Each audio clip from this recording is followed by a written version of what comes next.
warahmatullahi wabarakatuh. Jumpa lagi dengan saya Tias Ayu Eka Fiantiwi, peserta CGP Angkatan 9 Kabupaten Demak dari SD Negeri Medini 1, Kecamatan Gajah, Kabupaten Demak.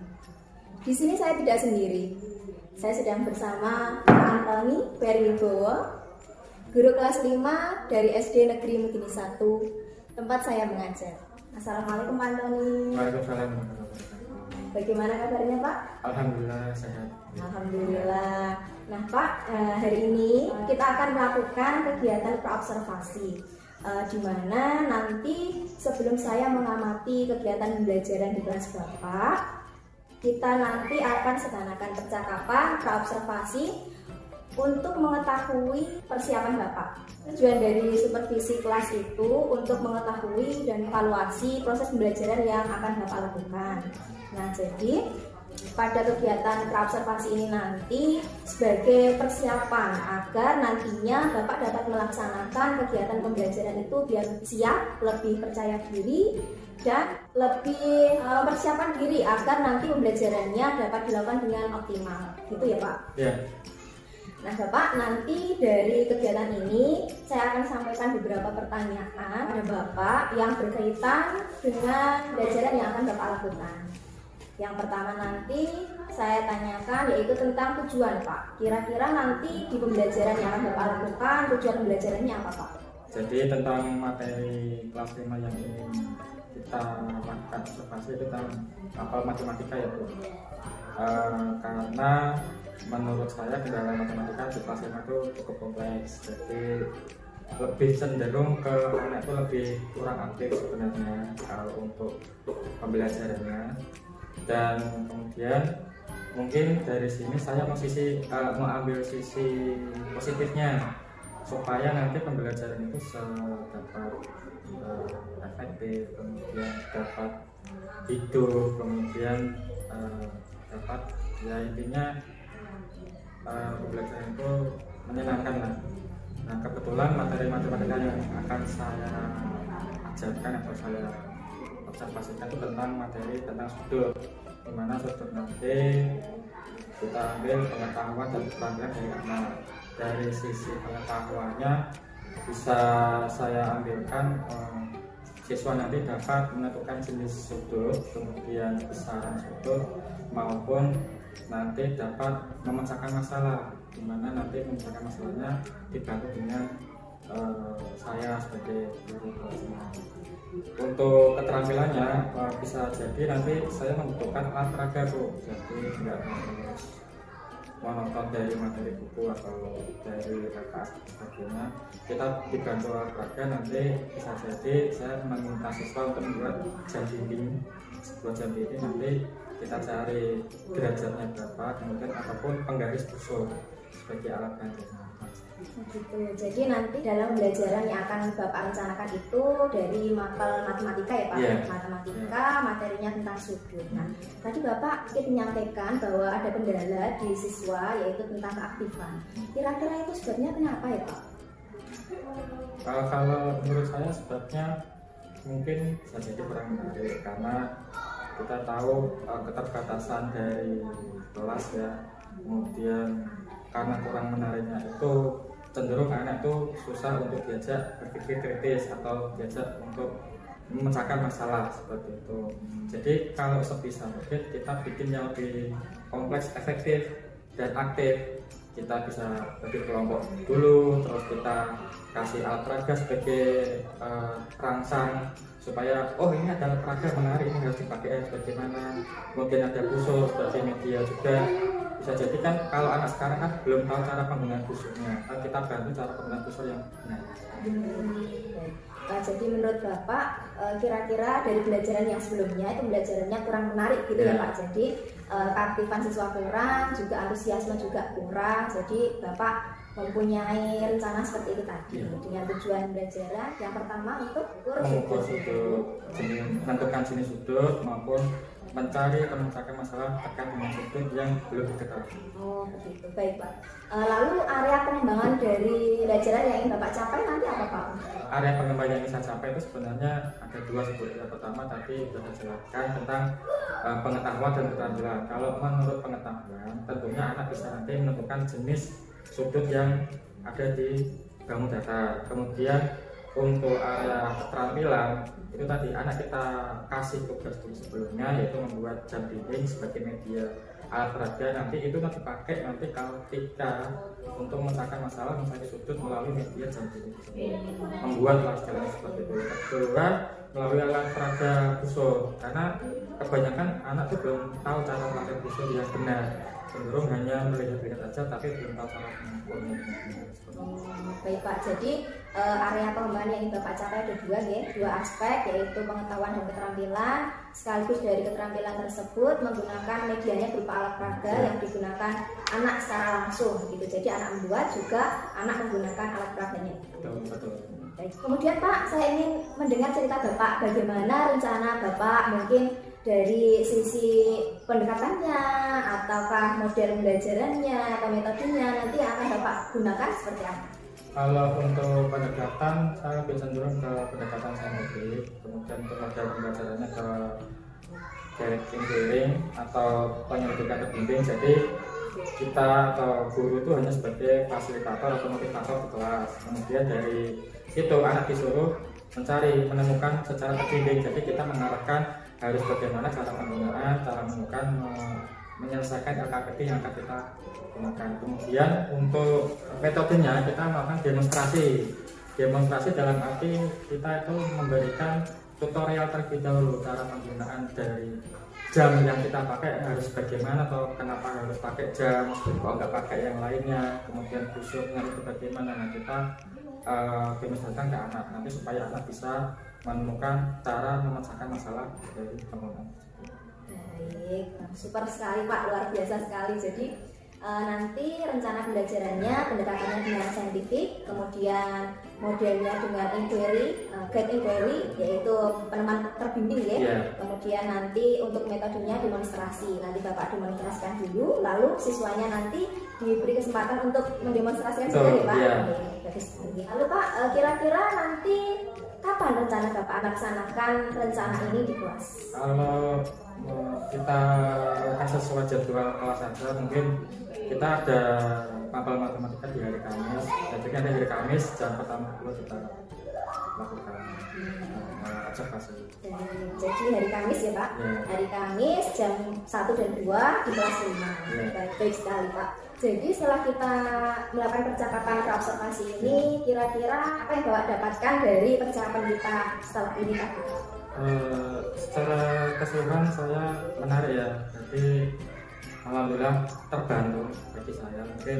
Mungkin tadinya yang kita tahu nggak menarik, kemudian monoton, jadi lebih efektif karena ada media pengelompokan tadi, kemudian dapat memecahkan masalah. Mungkin bagi saya nanti media pembelajaran maupun bahan ajar yang dipakai nanti dapat membantu supaya pembelajaran itu lebih efektif, menyenangkan, dan siswa lebih aktif. Dan tentunya kalau saya secara pribadi mungkin secara karakter siswa dapat bertanggung jawab menurut saya. Karena apa? Karena kita sudah tutorial, motivasi, terus memfasilitasi, bisa jadi nanti siswa itu dapat bertanggung jawab, oh ini cara mencari yang baik dan benar, oh ini cara menentukan jenis itu melalui media ini. Jadi seperti itu. Luar biasa sekali Pak. Baik, ya Pak, kiranya cukup sampai di sini. Nanti semoga apa yang Bapak rencanakan dapat terlaksana dengan baik. Sampai bertemu lagi di kegiatan observasi di kelas ya Pak. Karena nanti ketika observasi di kelas, saya akan memberikan sedikit catatan tentang bagaimana penerapan Bapak dalam kegiatan di kelas itu sendiri, yang nantinya catatan itu kita gunakan untuk kita bahas di kegiatan pasca observasi. Gitu ya Pak? Iya. Baik Pak Tony, terima kasih atas waktunya, terima kasih atas kesediaannya. Sampai bertemu di hari Kamis ya Pak. Ya, kita ketemu hari Kamis. Baik, Demikian percakapan pra-observasi antara saya sebagai coach dan Pak Antoni sebagai coaching. Sampai bertemu pada kegiatan observasi dan pasca observasi. Wassalamualaikum warahmatullahi wabarakatuh.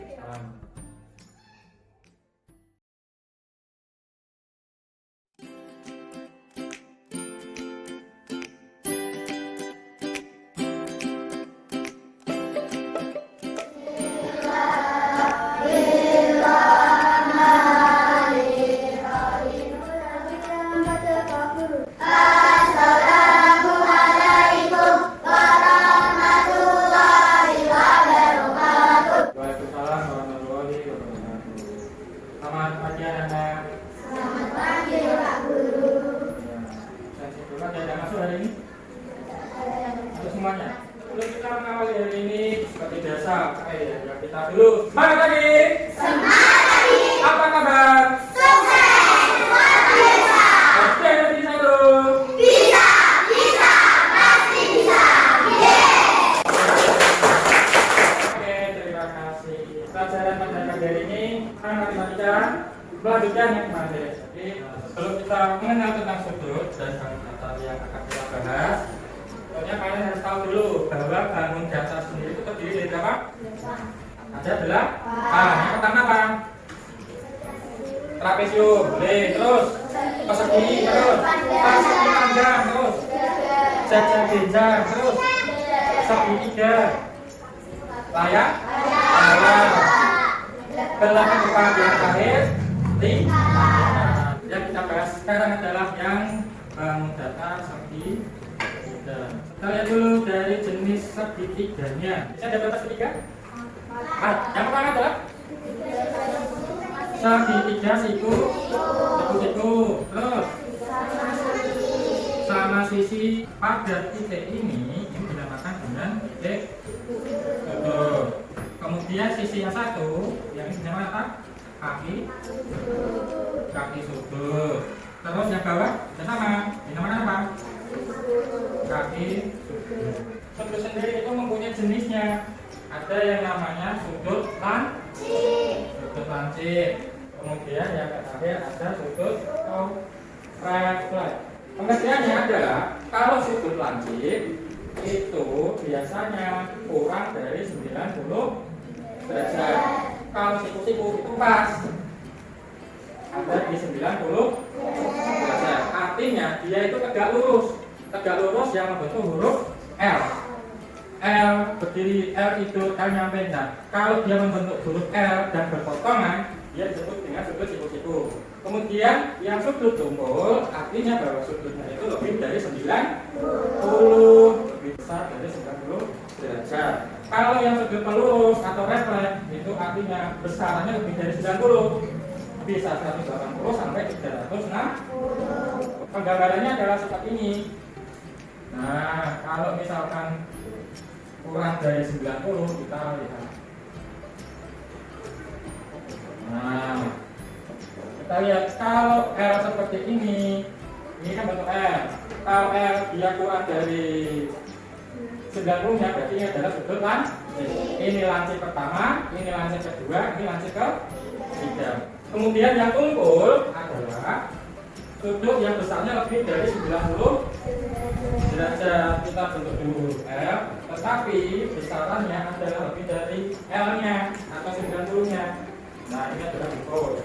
Kalau yang pelurus atau refleks, dia pasti garisnya adalah lurus dari horizontal bisa. Nah, ini adalah 180 atau vertikal pun juga bisa. 180. Dari sini sudah jelas? Kalau semua ya, kita penggaris busurnya ini. Kalau yang dari nol sisi kanan itu adalah disebut dengan skala bagian luar. Cara hitungnya pun bisa boleh dari sisi kanan atau dari sisi kiri. Yang terpenting kalian harus tahu titik busurnya.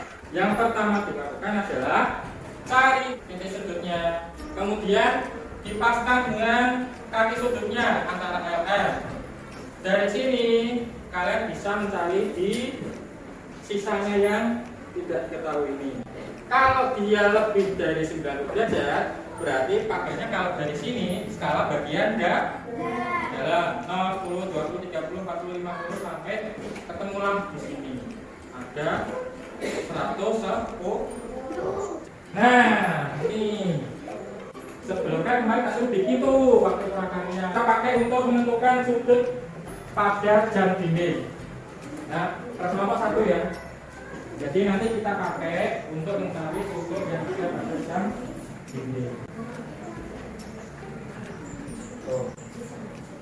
Jadi kalau melihat dari waktu atau jam pukul ini, itu bisa membentuk sebuah sudut, tentunya dari menit dan jamnya. Kalau dia sudutnya full penuh, itu jadinya berapa? 360. Kalau pakai contoh jam nih, nah setiap dari sudut terkecil di jam itu adalah 5 menitnya adalah 3 yang harus terbuka. Bagaimana cara menemukannya? Oh, kalian harus berpikir, oh bagaimana ya kalau kita pakai media jam, kita berapa jam ya, padahal 5 menit adalah 30. Jadi kalian harus cari. Jadi kita pertanyaannya berapa itu pukulnya. Kemudian ada jenis sudutnya yang harus dicari. Jenis sudut itu ada 4. Jadi penentuannya lebih gampang. Apakah itu nanti di jamnya itu sudut lancip, sudut kumpul, sudut siku-siku atau sudut refleks. Soalnya ditulis nama kelompoknya, siapa saja yang ada di dalamnya.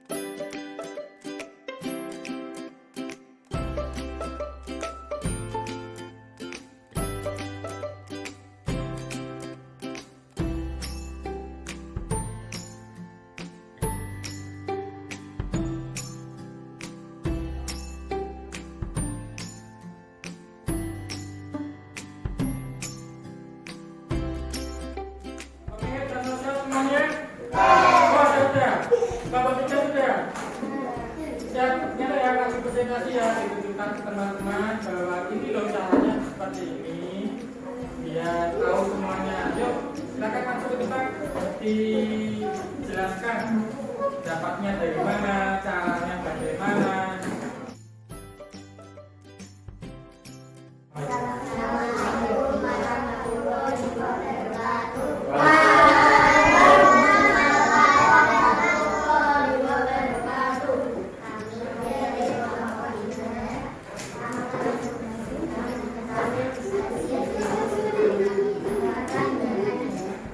Jalan panjang gimana dulu?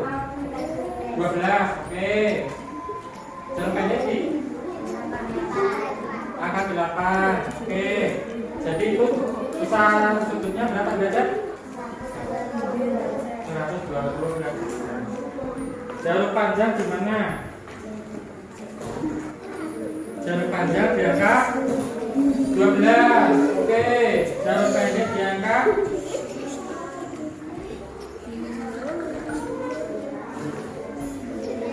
jaga 9. Berapa sudut itu besarnya, sudut terkecilnya?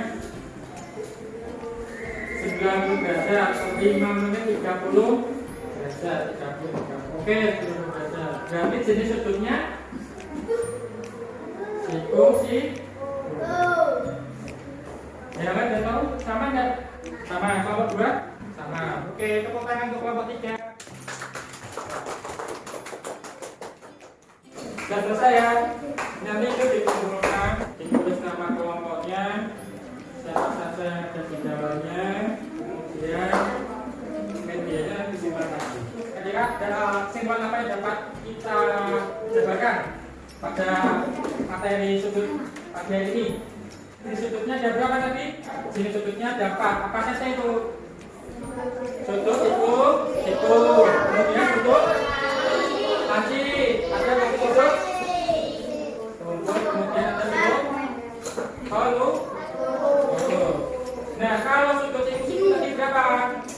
derajatnya kalau pakai pisau 90 derajat. Kalau sudut kumpul berapa? Lebih dari 90 derajat. Kalau sudut lancip kurang dari 90 derajat. Kalau sudut lurus atau refleks 180 derajat. Nah, kalau misalkan ini tidak ada, tentunya kita bisa mengaplikasikannya lewat yang namanya jam dinding atau media jam yang kalian buat. Nah, contohnya ini bisa dibuat sudut, bisa dibuat mencari jenis sudutnya maupun besaran sudutnya. Yang perlu diingat adalah tergantung pertanyaan. Nah, pertanyaannya bisa sudut terbesar, bisa sudut terkecil. Itu saja yang dapat Pak Guru sampaikan pada pagi ini. Ada yang ingin ditanyakan nggak? Untuk materi ini? Sudah jelas semuanya? Ya, Pak Guru akhiri. Wassalamualaikum warahmatullahi wabarakatuh. Waalaikumsalam warahmatullahi wabarakatuh.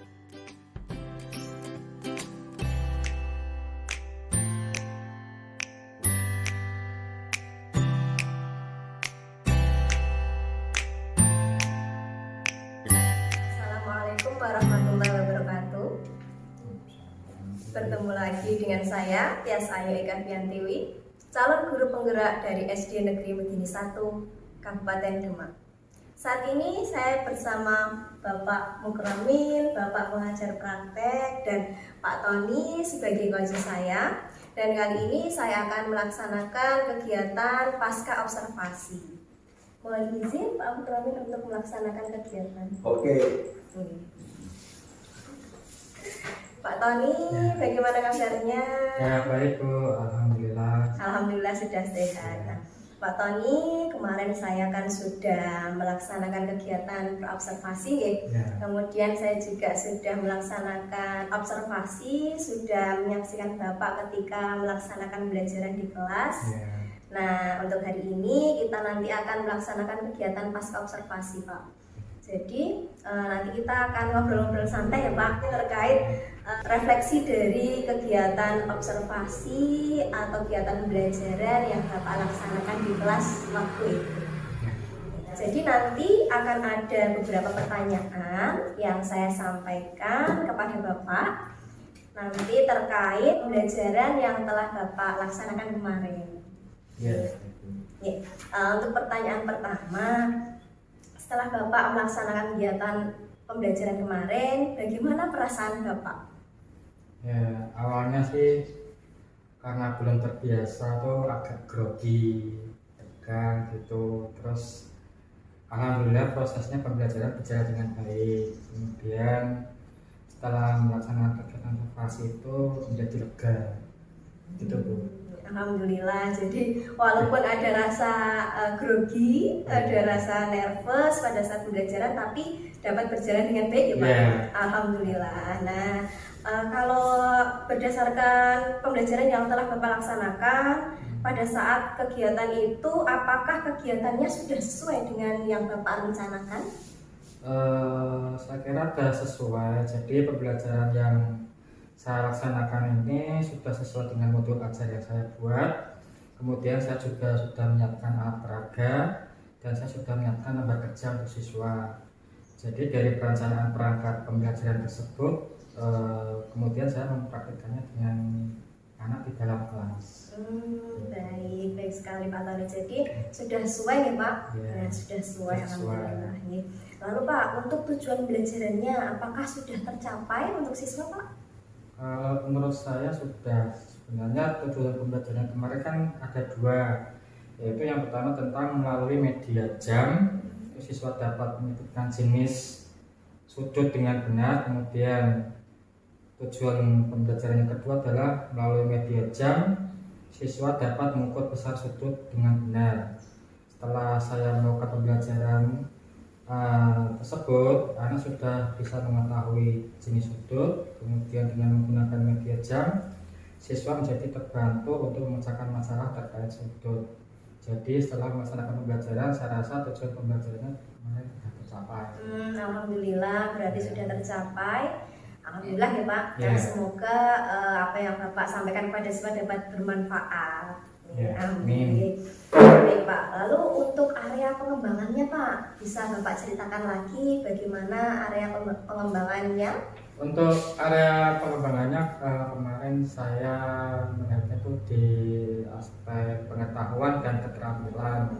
Kalau untuk aspek pengetahuannya itu tentang menentukan jenis sudutnya, kemudian untuk aspek keterampilannya itu tentang bagaimana cara siswa membuat jam, langkah-langkah buat jam, kemudian dipraktekkan untuk mencari besar sudut jam. Oh gitu. Seperti itu. Jadi areanya ada dua, Ada dua. seperti pada kegiatan pra dulu ya Pak sudah Ya. Bapak sampaikan, ada aspek keterampilan dan pengetahuan. Pengetahuannya mengidentifikasi jenis sudut dan keterampilannya mengukur Ya. sudutnya. Ini baik sekali Pak Tony. Lalu dari hasil pembelajaran yang Bapak lakukan, apakah hal yang baik Pak yang sudah Bapak laksanakan, ataukah adakah hal yang kurang baik Pak? Menurut Bapak bagaimana? Kalau dalam hal yang baik, di sini saya sudah menyiapkan dan menerapkan media pembelajaran untuk siswa. Ini kan termasuk kelebihan dan kegiatan pembelajaran itu. Ya, Kemudian untuk hal yang kurang baiknya itu saya rasa di semua kelas juga mungkin ada, yaitu kekurangannya kurang aktifnya siswa dalam terlibat dalam kegiatan pembelajaran seperti itu. Jadi masih ada kekurangan yaitu kurang aktifnya siswa ya Pak. Ya. Walaupun sudah aktif tapi tetap aja yang masih kurang. Ada, Gitu, masih ya. ada yang kurang. Lalu setelah Bapak amati, kira-kira apa penyebabnya Pak? Kok bisa masih ada yang kurang aktif itu? Mungkin kalau menurut saya mungkin dari pembagian kelompok yang tidak merata bisa jadi, kemudian atau kurang tepat, kurang sesuai dengan minat dan bakat dari siswa. Jadi walaupun saya sudah menerapkan pembelajaran yang memenuhi kebutuhan untuk siswa, tapi rasa-rasanya itu belum optimal, belum maksimal, karena ya itu tadi pasti ada yang aktif, ada yang tidak aktif, kemudian ada yang hanya bisanya menggambar saja, terus ada siswa atau kelompok yang hanya bisa mendengar saja, seperti itu. Jadi mungkin kedepannya saya akan mengajarkan pembelajaran diferensiasi yang berdasarkan minat dan bakatnya. Oh, pembelajaran diferensiasi itu ya Pak? Ya. Baik, jadi walaupun ada yang kurang, kalau tadi Bapak, menurut Bapak setelah Bapak amati itu karena dalam bagian kelompoknya agak kurang tepat seperti itu. Nah, lalu Bapak tadi menyampaikan bahwa nanti di pembelajaran kedepannya akan Bapak terapkan pembelajaran diferensiasi sesuai dengan kebutuhan siswa, yaitu sesuai dengan minat dan bakatnya siswa. Seperti itu ya Pak? Baik sekali Pak. Nah baik, berarti Bapak sudah dapat merefleksikan terhadap kekurangan yang ada di pembelajaran ya Pak? Ya. Yeah. Lalu kira-kira setelah Bapak dapat merefleksikan, Bapak sudah mengetahui faktor yang menyebabkan kekurangan itu, lalu langkah apa Pak atau strategi apa yang akan Bapak laksanakan untuk pembelajaran ke depannya? Mungkin strategi yang atau pembelajaran yang kedepannya, saya akan meningkatkan kualitas diri saya sendiri melalui berbagai sumber belajar, bisa dari PMN atau mungkin dari YouTube atau dari sumber media buku penerbit. Nah seperti itu Bu. Baik sekali. Iya Pak, saya juga masih perlu banyak belajar tentang hal itu. Iya baik. Jadi Bapak nanti akan bisa meningkatkan pengembangan diri melalui PMM tadi ya Pak? Ya. PMM, YouTube, bagus sekali. Jadi nanti kira-kira akan Bapak mulai kapan kegiatan itu? Adakah targetnya? Kalau untuk target sebenarnya kalau bisa secepatnya, karena untuk lebih mudah mempelajari terus mengetahui prosesnya supaya nanti kedepannya itu lebih optimal, dan terlebih lagi mungkin tahun ajaran baru mungkin akan lebih saya terapkan lebih optimal supaya nanti waktu pembelajaran masuk kelas dengan semangat yang baru, terus siswa yang baru. Nah, kemudian awalnya juga membuat pembelajaran juga semakin akan jadi lebih baik. Oh gitu ya, Ya. baik. Jadi kira-kira Bapak akan menerapkan pembelajaran diferensiasinya itu lebih optimal lagi di tahun depan Iya. dengan siswa yang baru, dengan tahun ajaran baru, tentunya dengan semangat yang lebih Iya. menggelora lagi, begitu ya Pak ya. Iya. Baik sekali Pak. Nah, kemudian dari rencana yang ingin Bapak laksanakan itu, kira-kira komitmen apa yang akan Bapak laksanakan ke depannya? Komitmen yang ingin saya laksanakan yaitu saya ingin pembelajaran saya itu merupakan pembelajaran yang berpusat pada siswa, kemudian pembelajaran yang dapat memenuhi kebutuhan siswa, kemudian ketika perasaan yang senang pasti suasana belajar itu menjadi menyenangkan. Oh gitu. Baik sekali Pak. Jadi memang dalam pembelajaran itu harus selalu berpusat pada siswa karena kita memberi untuk siswa nih Pak. Kita yang kita berikan kepada siswa juga harus sesuai dengan kebutuhan dari setiap siswa itu sendiri. Baik sekali Pak Tony.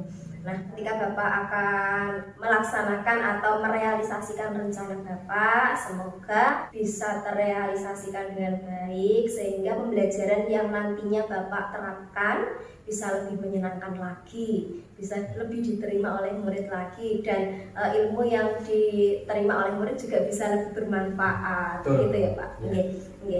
Dan semoga saya juga dan Bapak juga menjadi guru yang menyenangkan, gitu ya Pak. Betul. Nah, kira-kira dari segi apa ya lingkungan yang ada di sekolah sini, kira-kira siapa Pak role model yang Bapak atau orang yang menginspirasi Bapak yang ada di sekolah ini atau yang ada di lingkungan luar juga boleh. Kira-kira siapa Pak? Kalau dari luar atau Boleh dari luar boleh, dari sekolah juga Luar boleh. luar dalam boleh. Kalau dari luar pastinya orang tua. Iya, Yang pertama orang tua karena setiap orang tua kan pasti mendoakan anaknya untuk sukses. Iya. Dan saya sering ingat pesan dari orang tua kalau menyalahkan orang lain berarti kita kurang belajar. Terus kalau menyalahkan diri sendiri kita sedang belajar, kemudian kalau tidak menyalahkan siapa-siapa berarti kita sudah tamat belajar. Jadi seperti itu. Iya, jadi kita sebagai manusia juga harus selalu bertumbuh ya Pak. Iya. Tidak hanya menyalahkan terus, tapi kita juga harus memperbaiki diri kita Betul. sendiri. Lalu Pak, di kelas Bapak kira-kira pelajaran yang telah Bapak laksanakan itu siswa itu lebih gemar melaksanakan kegiatan apa? Kebanyakan sih lebih senang ke project ya. Project. Iya. Jadi mereka kan memiliki kebebasan untuk mengekspresikan diri. Iya. Terus kita hanya sebagai pendamping, Iya. kalau dibutuhkan ada yang mau tanya atau kesulitan baru kita datang. Nah, setelah proyek kemudian jadi, nah barulah hasil atau itu mereka puas. Oh gitu. Kita hanya sebagai fasilitator gitu ya Pak. Fasilitator, ya. Nanti seperti yang Bapak rencanakan tadi, semoga kedepannya nanti anak-anak juga lebih tertarik lagi mengikuti pembelajaran. Nah, juga apa yang Bapak rencanakan semoga bisa terrealisasikan dengan baik dan tentunya tidak hanya sekali tapi dengan konsisten ya Pak, dilakukan secara terus-menerus. Ya.